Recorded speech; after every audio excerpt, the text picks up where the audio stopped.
Good afternoon, Cross Timbers. Today is November 3rd, 2015. This is Texan TV News from Tarleton State University campus in Stephenville, Texas, and I'm Mark Smith. In today's headlines, Obama sets new spending budget, Tarleton students talk about campus safety, a young woman was killed in a car accident near Dublin, a fatal airplane crash in the Egyptian desert, and the Miami Marlins hire a new manager.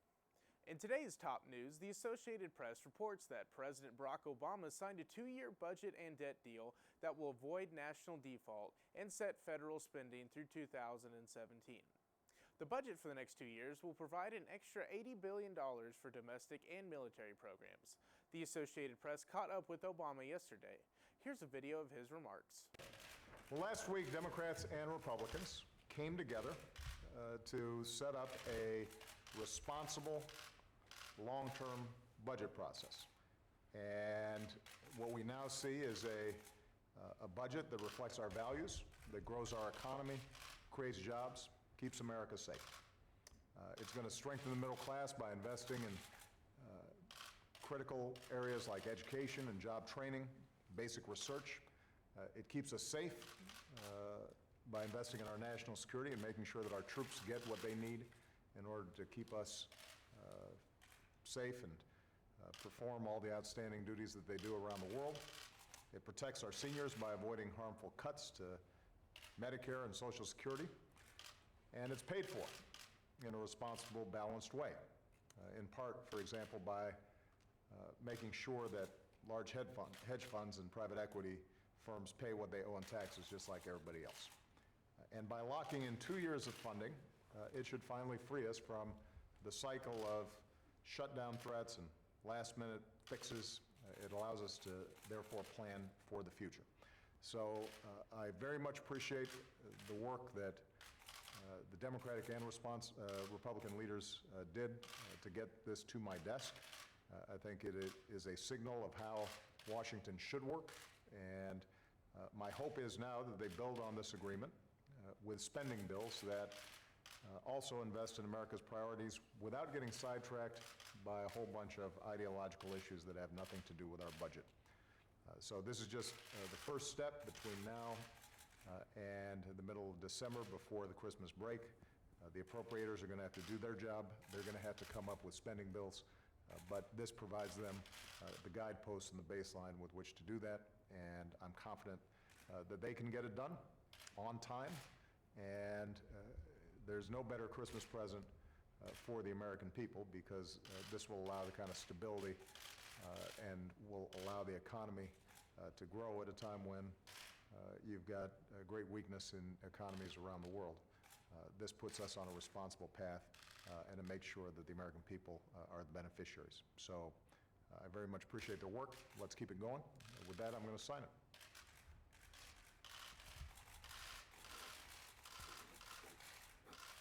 There you go. The recent school shooting in Oregon that left 10 dead has Tarleton students talking about the safety of our campus and whether campus carry will make Tarleton more or less secure. Here's what students had to say about the issue. The safety is should be very at the top of everybody's list. Like, let's say you're going around campus at night. You should always be with at least more than one person. You should have a group maybe to go with. Or let's just say you have a person who knows where you are, or be on the phone with the person who maybe you're going to go see or going to a place with. Never be alone. I don't think guns should be carried on campus because people are crazy for one. And that's it. People are just crazy and stupid, and all it takes is one person to tick somebody off for them to go off and just shoot somebody or shoot up the whole school. I mean, it's happened I don't know how many times, how many campuses. So why contribute to it? Why make it legal to have guns around campus? This is stupid, especially in a town like this where everybody has guns. It's gonna turn into a damn gun shootout. So I personally don't think that people should have guns at any campus, certainly not down here. But that's just my opinion. From the way that they have described it and the way I've heard people describe it, I heard it seems like it'll be safe, but it's still a higher risk. So it's still a concern for me, just based off of college students and their decisions, especially when alcohol and drugs get involved? And also, will they let their emotions get the best of them? In regional news, the Empire-Tribune reports that a young woman, Tara Jo Ricklin, 19, of Comanche, has passed away after a wreck on Monday afternoon. Her vehicle collided with a 2015 Kenworth 18-wheeler that was transporting feed near the new loop in Dublin. The truck driver, Stephen Grayson, 49, of Comanche, was not injured. In international news, the Associated Press reports that Russian jetliner suddenly plummeted from a high altitude to the Egyptian desert, killing all 224 people aboard. There is still mystery and confusion as of Monday when officials ruled out pilot error technical fault. The Metrojet was flying over the Sinai at 31,000 feet when it suddenly crashed on Saturday, only 23 minutes after taking off from the Egyptian Red Sea resort of Sharm el-Sheikh for St. Petersburg, with mostly Russian passengers aboard. And now we go to the Associated Press for more. It's way too early to say what actually brought down this plane, but investigators are going to be looking at a lot of things here. The immediate next step in the investigation is going to be taking the data off those black boxes and seeing what happened. We're looking at nearly 8 square miles of debris, which means that the plane broke up at a very high elevation and the parts got scattered around by the wind as they fell to earth. The first things they're going to be looking at are the pieces of metal on the ground. Were there signs of fatigue, stretching, or tearing in the aluminum frame of the plane? They're also going to be looking for any type of residue from an explosion. If there was a bomb placed on this plane, they're going to be looking for those traces to see where it was, what type of explosives were involved. There's been talk about possible missile strike of this plane, but that does not seem to be a leading theory at this point. The plane was flying at 31,000 feet, and most of the missiles that are out there seem to reach about 21,000 feet. International treaties set up who's going to lead the investigation, and there are a few players involved here. First of all, because this happened in Egyptian airspace, the Egyptians will be taking the lead on this, but because it's a Russian plane and the Russians have a lot of experience involved, they're going to be playing a large role. And finally, the French. It's an Airbus French-manufactured airplane. Their folks are going to be coming in and assisting with the investigation. In sports news, according to the Associated Press, the Miami Marlins officially announced the hiring of their new manager, Don Mattingly.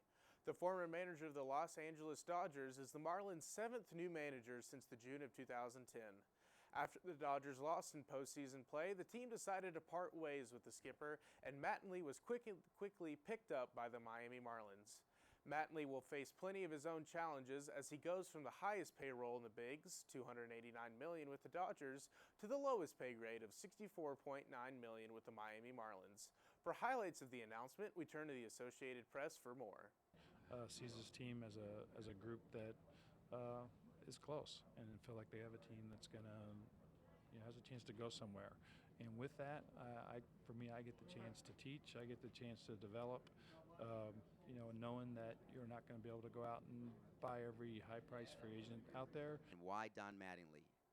We interviewed a lot of very, very capable individuals for this manager's position because we committed that we wanted this to be the last manager's press conference we ever did.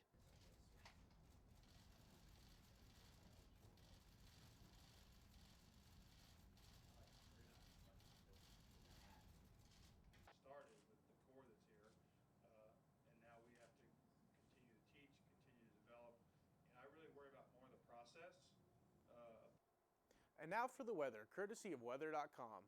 Today will be mostly sunny with a high of 78 degrees and a low of 57. There is a 0% chance of rain, but a south wind of 9 miles per hour. Today's broadcast was produced by Renee Warner, Caitlin Shaw, Austin Farrar, and Jordan Palmer. Don't forget to tell your friends about us and become a fan of Texan TV News on Facebook. I'm Mark Smith. Tune in tomorrow for the latest news from Tarleton State University campus in Stephenville, Texas.